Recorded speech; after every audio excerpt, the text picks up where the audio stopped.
Selamat pagi, salam sejahtera bagi kita semuanya. Perkenalkan saya Nopalina Suyanti Damanik, SST MPSI dengan NIDN 0118118702, merupakan dosen tetap Sekolah Tinggi Ilmu Kesehatan Metro Sada Medan, Prodi Kebidanan Program Sarjana. Saat ini saya dalam proses mengikuti sertifikasi dosen gelombang 1 yang diselenggarakan oleh Kementerian Pendidikan Tinggi, Sains dan Teknologi tahun 2025. Saya akan melakukan penyusunan dokumen pernyataan diri dosen dalam unjuk kerja Tridharma Perguruan Tinggi atau yang disebut dengan PDD UKT-PT. Pada kesempatan ini, saya akan memaparkan salah satu mata kuliah yang saya ampuh, yaitu Psikologi dalam Praktek Kebidanan. Saya mengajar mata kuliah Psikologi dalam Praktek Kebidanan ini termasuk mata kuliah wajib di semester ganjil tahun ajaran 2024-2025 dengan bobot SKS 2 SKS. Di mana satu SKS teori, satu SKS lagi praktek, yang ditempatkan pada semester 3 Prodi Kebidanan Program Sarjana. Adapun deskripsi mata kuliah Psikologi dalam Praktek Kebidanan, yaitu mata kuliah ini memberikan kemampuan kepada peserta didik untuk menganalisis psikologi pada masa reproduksi, menelaah proses adaptasi psikologi sepanjang siklus kehidupan wanita, serta pada bayi dan anak sesuai dengan perkembangannya. Capaian pembelajaran lulusan Prodi Kebidanan Program Sarjana yang dibebankan pada mata kuliah ini, yang pertama, mampu menunjukkan sikap dan karakter yang mencerminkan kepada Tuhan Yang Maha Esa, berjiwa Pancasila dan memiliki kesadaran akan pentingnya bangsa dan negara. Yang kedua, mampu menginternalisasi nilai budaya Pacer dalam melaksanakan asuhan kebidanan. Yang ketiga, mampu menguasai konsep teoritis ilmu anatomi, fisiologi, mikrobiologi, fisika kesehatan, biokimia, parasitologi, imunologi, farmakologi, genetika, biologi reproduksi, biologi perkembangan, patofisiologi, gizi, psikologi yang terkait dalam siklus kesehatan reproduksi perempuan, dan proses asuhan yang dibutuhkan secara mendalam. Keempat, mampu menguasai dan melakukan advokasi, komunikasi, informasi, dan edukasi, serta promosi kesehatan yang service excellent berhubungan dengan kesehatan perempuan dan tahap perkembangan siklus reproduksinya dengan menggunakan teknologi dan sistem informasi dalam pelayanan kebidanan. Adapun capaian pembelajaran mata kuliah yaitu yang pertama, mampu menganalisis psikologi pada masa reproduksi. Yang kedua, mampu menelaah proses adaptasi psikologi pada bayi, anak sesuai dengan perkembangan serta sepanjang siklus hidup wanita. Yang ketiga, mampu memberikan KIE mengenai kesehatan mental dan perinatal. Yang keempat, mampu mendeteksi dini gangguan psikologi pada masa reproduksi. Yang kelima, mampu melakukan pencegahan trauma pada wanita. Bahan kajian dan materi pembelajaran pada mata kuliah ini yang pertama itu psikologi pada masa reproduksi yang terdiri dari psikologi dan komunikasi pada ibu dan bayi, adaptasi menjadi orang tua, dan bonding attachment. Yang kedua, kesehatan mental pada perinatal terdiri dari definisi kesehatan mental pada perinatal, perubahan normal emosional selama kehamilan, persalinan, dan nifas, faktor yang mempengaruhi perubahan emosional selama kehamilan, persalinan, dan nifas, tantangan kesehatan mental dari periode kehamilan sampai nifas, peran bidan dalam mempromosikan kesehatan mental, baik yang positif pada perempuan di masa reproduksinya. Manajemen pada resiko bunuh diri dan kekerasan oleh pasangan, dukungan pada pengasuhan dan peran menjadi orang tua. Lalu kerjasama dan komunikasi interpersonal dalam penanganan masalah kesehatan mental yang memperhatikan kesehatan pasien. Yang ketiga, pencegahan dan penanganan trauma merupakan definisi trauma, trauma saat persalinan, kehamilan, serta nifas, serta bagaimana pencegahan dan penyembuhan trauma. Referensi yang digunakan pada mata kuliah ini beragam, mulai dari buku, textbook, Permenkes, peraturan menteri, serta jurnal-jurnal nasional dan internasional dalam 5 tahun terakhir yang berkaitan dengan psikologi dalam praktik kebidanan. Metode pembelajaran yang diterapkan yaitu delivery, interactions, dan assessment, di mana berbasis student center learning, yang mana mahasiswa menjadi pusat dalam proses belajar mengajar, bukan hanya sebagai penerima informasi pasif, tetapi sebagai objek aktif yang membangun pengetahuan sendiri. Metodenya antara lain ada ceramah interaktif, diskusi kelompok, case-based learning, di mana pembelajaran berbasis kasus, studi kasus, problem-based learning, journal reading, di mana meringkas sebuah jurnal, demonstrasi, serta role play atau simulasi. Untuk evaluasi pembelajaran, terdiri dari aktivitas partisipasi tanya jawab di kelas, kehadiran dengan bobot 10%, proyek 51%, tugas 9%, kuis 5%, ujian tengah semester 10%, serta ujian akhir semester 15%. Demikian informasi yang bisa saya sampaikan tentang mata kuliah Psikologi dalam Praktek Kebidanan untuk mahasiswa Prodi Kebidanan Program Sarjana Sekolah Tinggi Ilmu Kesehatan Meteorologi Medan. Baik, untuk tahap berikutnya, mari kita simak video pembelajaran mata kuliah Psikologi dalam Praktek Kebidanan. Selamat pagi, Bu. Oke, selamat pagi. Silahkan duduk. Terima kasih, Bu. Sebelum kita mulai perkuliahan kita pada hari ini, mata kuliah Psikologi dalam Praktek Kebidanan, ada baiknya kita berdoa dulu. Oke, silahkan yang bisa memimpin doa. Oke. Baik, sebelum kita memulai perkuliahan kita, langkah baiknya kita berdoa sejenak. Kita berdoa menurut agama dan kepercayaan kita masing-masing. Doa dimulai. Doa selesai. Oke, terima kasih. Apa kabar hari ini semuanya? Luar biasa. Oke, beri aplaus dulu masing-masing. Ya kan? Oke, pertemuan kita pada hari ini yaitu pertemuan ke-14 ya, itu mengenai pencegahan dan penanganan pasca trauma pada ibu hamil, persalinan serta ibu nifas. Sebelum kita memulai perkuliahan kita seperti biasa harus presensi dulu di LMS. Silahkan login ke LMS untuk melakukan absensi.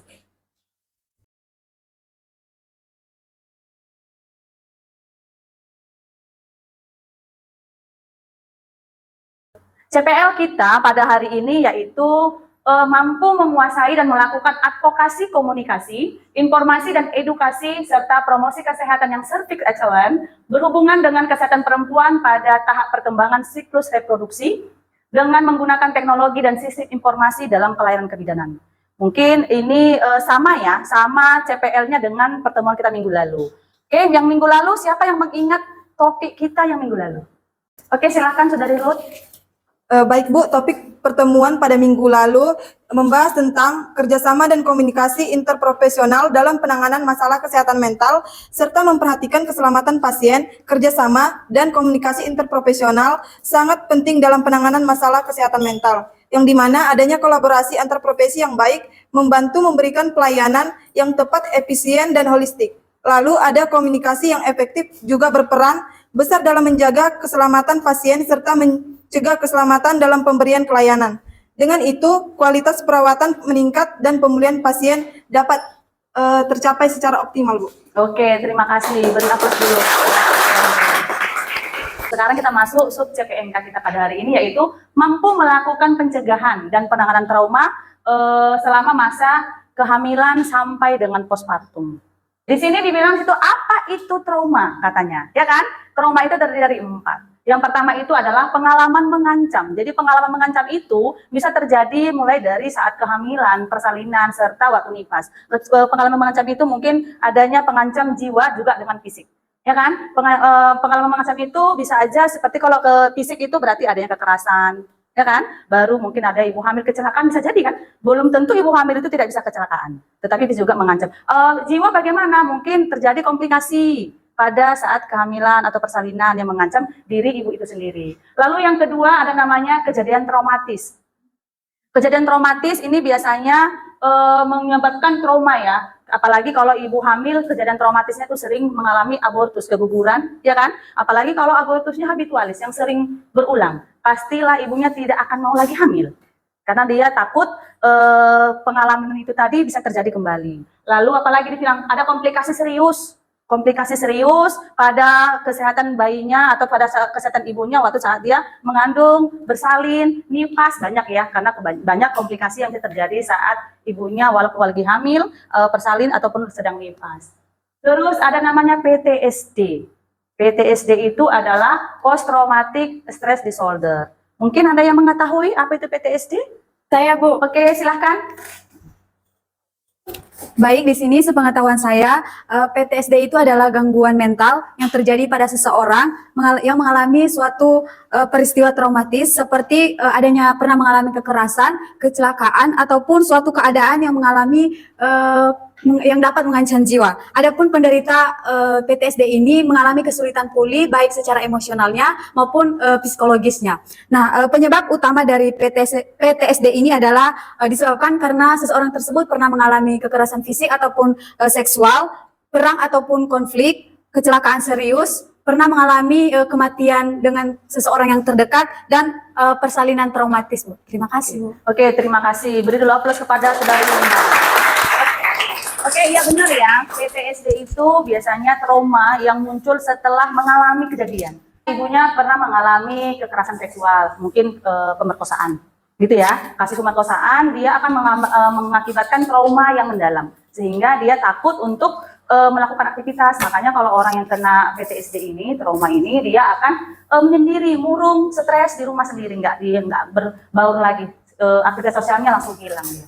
Oke, selanjutnya depresi postpartum. Kalau depresi postpartum ini, dia kan depresi setelah dia postpartum itu biasanya ada prosesnya. Dimulai dari masa kehamilan, biasanya itu misalnya ibunya tidak mendapatkan perhatian atau belum siap menerima kehamilannya, dia akan memendam sendiri, stres sendiri, sehingga atau bagaimana komunikasi antar keluarga tidak logis gitu ya. Jadi akhirnya memendam sampai melahirkan, atau ada juga seperti tidak sesuai dengan keinginan keluarga. Mungkin jenis kelaminnya mintanya laki-laki, yang lahir perempuan, ya kan? Atau mungkin ibunya yang primigravida itu lebih tinggi juga untuk mengalami depresi postpartum. Kenapa? Karena dia mungkin ada namanya perawatan bayi. Perawatan bayinya itu kan ada yang tidak bisa merawat bayinya, seperti kan ada waktu kita belajar MIPAS ada namanya letting go, letting in, ya kan? Nah, jadi dia tidak bisa menerima bayinya, bagaimana merawat bayinya, akhirnya frustasi sehingga terjadi depresi postpartum. Kita bahas satu persatu ya. Yang pertama itu adanya sumber trauma pada masa kehamilan. Di situ dibilang ada tentang keguguran yang berulang kali. Seperti yang saya bahas tadi di awal, ibu yang mengalami keguguran berulang kali sering bisa dibilang abortus habitualis. Dia biasanya akan mengalami trauma untuk hamil berikutnya. Karena takut nanti dia capek hamil, rupanya keguguran kembali. Jadi dia akan mengakibatkan trauma. Baru apalagi di situ adanya diagnosa medis pada ibunya, mungkin apalagi kalau ibunya pernah mengalami preeklamsi sampai juga eklamsi, ya kan? Pasti membuat trauma untuk hamil berikutnya. Kasih dia akan ketakutan dia. Lalu ada namanya anomali janin. Pernah mendengar anomali janin? Atau ada yang mengetahui tentang anomali janin? Saya, Bu. Oke, silahkan. Menjawab, Bu. Jadi anomali janin itu, yang pertama itu ada anomali struktural, yaitu kelainan bentuk dan perkembangan organ tubuh, contohnya seperti spina bifida. Spina bifida ini itu adalah kelainan pada tulang belakang yang tidak menutupi dengan sempurna. Kemudian ada anencefali, yaitu tidak terbentuknya sebagian besar otak dan tengkorak. Kemudian ada kelainan jantung bawaan dan ada bibir sumbing, lalu ada kelainan anggota gerak itu seperti kakinya itu bengkok gitu, Bu. Kemudian yang kedua itu ada kelainan ada anomali fungsional atau metabolik. Itu ada kelainan pada fungsi sistem organ tubuh, contohnya seperti Down syndrome, lalu ada kelainan enzim metabolik dan kelainan endokrin. Oke, beri aplaus kepada teman-teman. Oke, benar ya yang dikatakan saudari Rahma tadi. Anomali janin itu bisa berupa kelainan bawaan, sering kalau kita bilang kelainan kongenital, berupa kayak spina bifida, cerebral palsy lagi namanya, yang kakinya bengkok itu, ya kan? Baru ada juga namanya kalau untuk yang kromosom dia seperti sindrom Down, ya kan? Oke, kalau ibu mengalami begitu, pasti dia akan takut hamil berikutnya, dia akan mengalami trauma karena dia merasa anaknya nanti takut begitu kembali lahir. Oke, lalu ada namanya kekerasan dalam rumah tangga. Berupa fisik, ada merupakan psikis, verbal dan non verbal, ya kan? Kalau verbal itu ya fisik, dia dipukul, kita nggak bisa melihat lebam-lebam mukanya, kakinya, gitu ya kan semua. Tapi kalau yang non verbal ini, ya kan, perbuatan. Jadi misalnya suaminya ngomong kata kasar, selingkuh. Jadi dari sumber trauma pada masa kehamilan ini disimpulkan yang paling tinggi membuat depresi postpartum pada ibu bersalin itu kebanyakannya itu adalah KDRT. Karena KDRT itu sangat membekas, ya kan? Teringat terus sampai dia nanti melahirkan, sampai dia postpartum. Lalu kita lihat lagi sumber trauma pada masa persalinan. Bisa dilihat apa aja itu terjadi, ada namanya persalinan darurat. Persalinan darurat itu seperti persalinan yang tidak diinginkan, misalnya dia pengennya normal tetapi yang terjadi adalah sesaria. Mungkin ada ketentuan tersendiri, misalnya mungkin ibunya mengalami kegawat daruratan, ya kan? Atau si janinnya perlu tindakan segera yang mengakibatkan ibunya harus seksio. Jadi itu juga bisa membuat trauma karena banyak ibu-ibu juga tidak mau seksio. Walaupun kadang sekarang tingginya angka seksio sesaria sangat tinggi kan, tetapi memang ada juga ibu-ibu yang seksio itu tidak mau sebenarnya dia seksio. Dia maunya normal. Lalu ada namanya nyeri tidak terkontrol. Nyeri tidak terkontrol itu kan ibu bersalin itu ada namanya pembukaan ya. Pembukaan 1 sampai 10. Itu kan mengalami nyeri yang sangat berat ya. Dan dari perut menjalar ke pinggang. Jadi karena trauma, gara-gara sakitnya itu banyak juga ibu hamil tidak mau lagi melahirkan. Tidak mau lagi dia hamil, kan gitu kan? Karena merasakan, aduh sakit sekali melahirkan, saya tidak sanggup begitu. Lalu ada kehilangan kendali, ya kan? Itu biasanya dipengaruhi oleh pengalaman-pengalaman memang anonominya itu sendiri berubah. Dia memang tidak mau memiliki anak kembali. Lalu ada komunikasi yang buruk. Kalau sekarang saya yakin, apalagi adik-adik semua nanti calon-calon bidan ini tidak akan memberikan komunikasi yang buruk kepada pasien kembali. Jadi dari faktor trauma pada kehamilan tadi itu disimpulkan bahwa 49% itu yang menunjukkan ibunya trauma itu adalah persalinan yang tidak nyeri persalinan yang tidak terkontrol tadi. Karena nyeri tadi, jadi ibunya tidak mau lagi hamil untuk berikutnya. Jadi kenapa tidak mau hamil lagi? Kenapa anak cuma cukup 1? Ih sakit kali melahirkan, saya nggak mau lagi ya, mungkin gitu ya kan? Ada mungkin anggapan ibu-ibu begitu, akhirnya membuat ibunya itu tadi trauma untuk hamil berikutnya. Sumber trauma yang ketiga itu sumber trauma pasca postpartum itu biasanya ada juga 4 ya, apalagi dengan kondisi bayi yang kritis.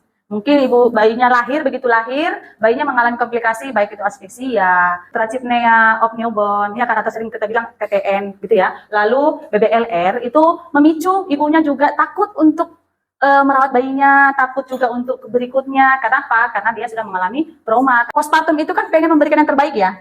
Pengen memberikan terbaik, dia pengen memberikan ASI eksklusif. Jadi kesulitan menyusui itu banyak ya. Mungkin ada puting susunya lecet, terus payudaranya bengkak, lalu apa lagi?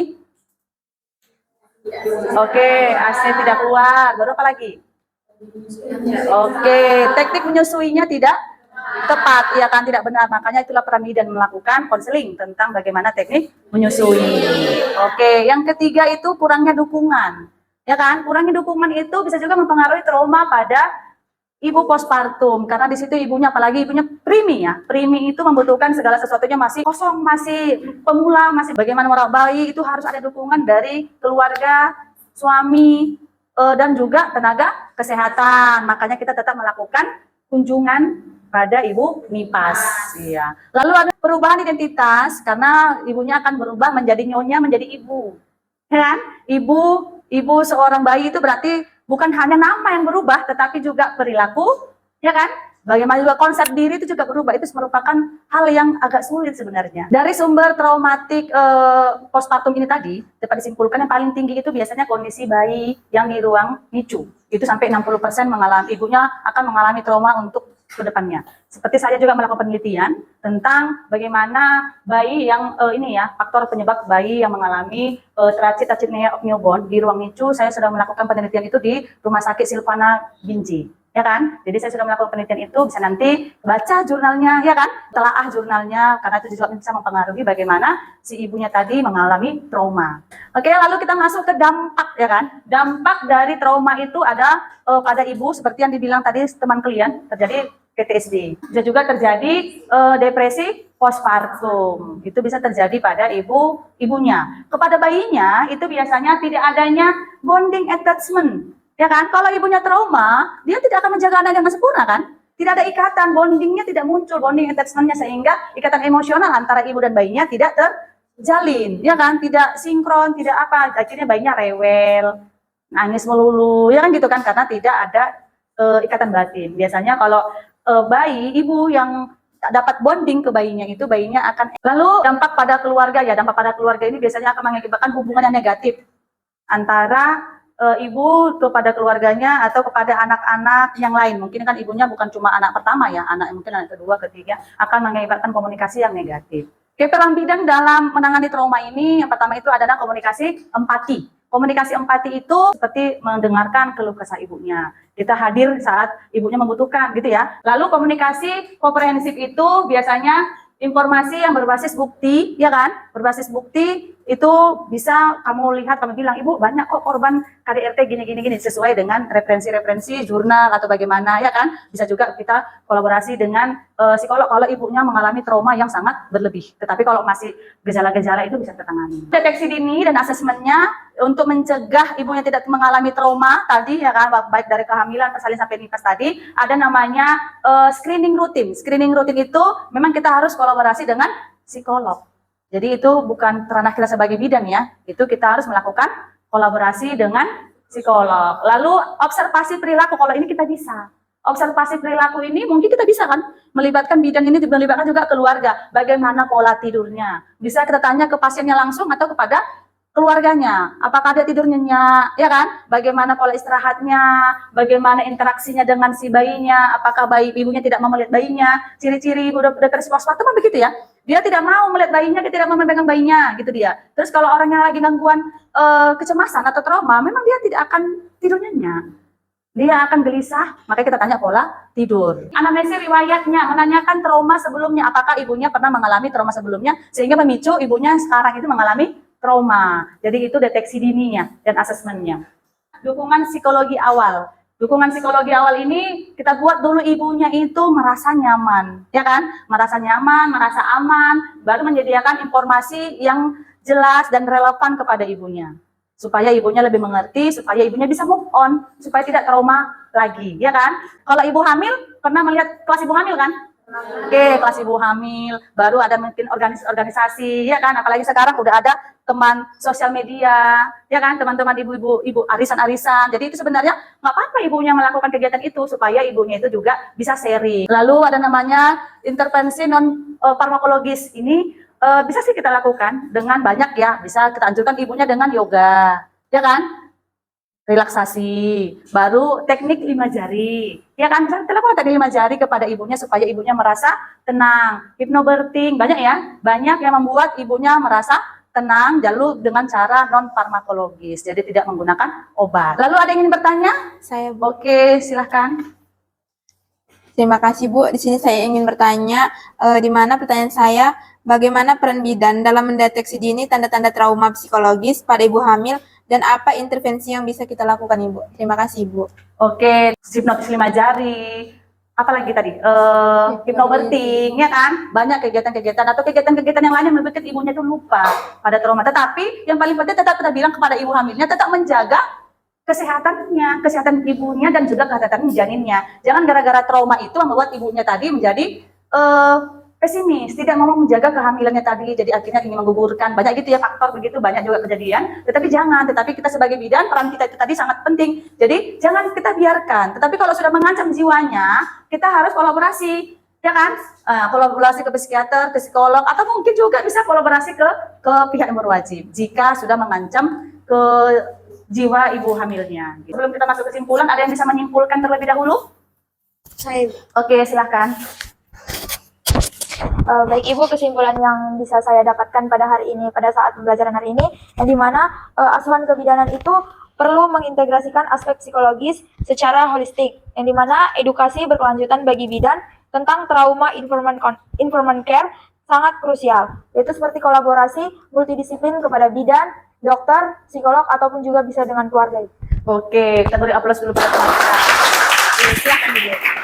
Oke, benar ya, kesimpulan kita pada hari ini, kita tidak bisa menangani trauma itu sendiri, ya kan? Tetapi kita sebagai bidan harus memberikan edukasi yang holistik gitu tadi ya. Jadi kita sebagai bidan itu menjadi komunikasi efektif, ya kan? Hanya sebatas empati tadi. Jadi kita hanya mendengarkannya, memberikan argumen sedikit juga boleh, misalnya bagaimana. Tapi jangan lupa kita tanya intervensinya, kita tanya juga bagaimana ibunya itu supaya bisa melupakan traumanya. Kan gitu kan, dengan cara mungkin ibunya kita anjurkan untuk kelas ibu hamil, ya kan? Lalu mungkin perlu juga kita kasih teknik relaksasi tadi, mungkin yoga. Jadi kita memberikan komunikasi menyeluruh kepada pasien, lalu juga kita tetap kolaborasi baik terhadap psikolog, pada dokter, kepada tenaga medis yang lainnya yang sesuai dengan diagnosa pasiennya. Dan juga kita jangan lupa juga sebagai bidan kita melakukan sarana untuk KIE.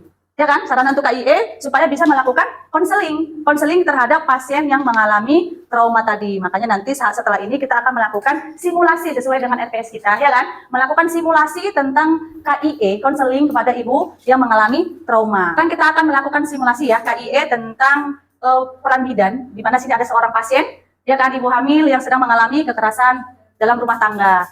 Kebetulan memeriksa kehamilannya, lalu tanggap bidannya untuk melakukan konselingnya. Baik Ibu, dari hasil pemeriksaan tadi, maaf Ibu sebelumnya tadi kan kita periksa bagian sininya, saya lihat di bagian bawah Ibu ada memar sedikit. Kalau boleh tahu, mungkin Ibu ada masalah di rumah atau gimana Ibu? Saya korban KDRT, Bu.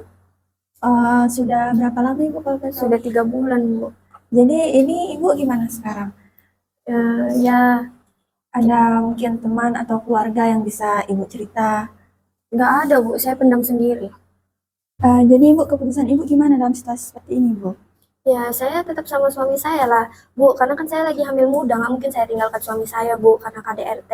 Iya Bu, baik Bu. Jadi kalau macam itu kan Bu, Ibu juga jaga kehamilannya, jaga kesehatannya, jangan terlalu dibawa pikiran, bawa aja refleksing gitu, jalan-jalan atau gimana Ibu. Untuk Ibu semoga suaminya juga dapat berubah ya Ibu seiring berjalannya waktu, dan selanjutnya kita akan berjumpa di kunjungan selanjutnya ya Ibu. Iya, Ibu. Terima kasih ya, Ibu. Oke, kita beri aplaus. Tadi adalah simulasi KIE bagaimana peran bidan untuk menangani trauma pada saat mungkin pada kehamilan, persalinan serta NIPAS. Tadi kebetulan pada ibu hamil yang mengalami KDRT. Jadi nanti di pertemuan berikutnya atau di lab juga bisa kita lakukan KIE tentang edukasi kepada pasien yang mengalami trauma. Ya kan, baik kehamilan, persalinan, serta juga postpartum. Jadi kita nanti melakukan prakteknya di laboratorium. Ada kata-kata mutiara atau kata nasihat, itu belajarlah dengan hati yang terbuka katanya. Karena kita harus memiliki hati yang terbuka. Karena setiap ilmu yang kamu terima hari ini itu bisa menjadi harapan terakhir bagi seorang ibu yang terluka baik fisik maupun emosional. Makanya kita sendiri dulu terbuka baru bisa memberikan dukungan kepada orang lain. Ya kan? Oke? Oke. Ini bidan-bidan profesional? Kalau memang bidan profesional, coba saya mau dengar il-ilnya. Stikes Mitra Usaha Medan. Inovatif, integritas, servis excellent. Unggul, unggul, unggul. Oke, terima kasih. Silakan duduk. Terima kasih. Sekian pertemuan kita pada hari ini pada mata kuliah psikologi dalam praktek kebidanan. Jadi semoga kita dalam keadaan sehat sehingga kita dapat berjumpa kembali minggu depan di pertemuan berikutnya, ya kan? Pertemuan selanjutnya sesuai dengan RPS kita.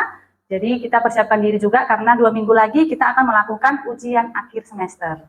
Oke, nanti tugasnya reading journal akan dicantumkan ke LMS, silahkan nanti di-upload ya di LMS. Lalu PowerPoint ini bahan ini juga tadi sudah saya unduh ke LMS, silahkan nanti diambil atau di-download dari LMS. Mungkin itu aja yang kita pelajari pada hari ini. Mudah-mudahan kita dalam sehat. Selamat siang. Selamat siang, Bu.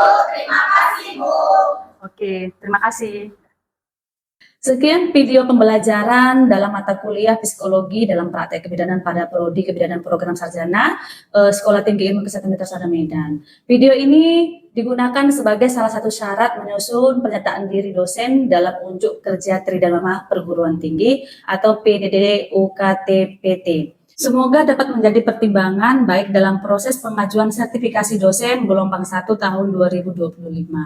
Saya mengucapkan terima kasih kepada tim panitia sertifikasi dosen tahun 2025, khususnya Kemendikti Saintek dan kepada Sekolah Tinggi Ilmu Kesehatan Metersada Medan, serta rekan sejawat juga dengan kepada adik-adik mahasiswa. Demikian yang bisa saya sampaikan, saya ucapkan terima kasih. Audio Jungle.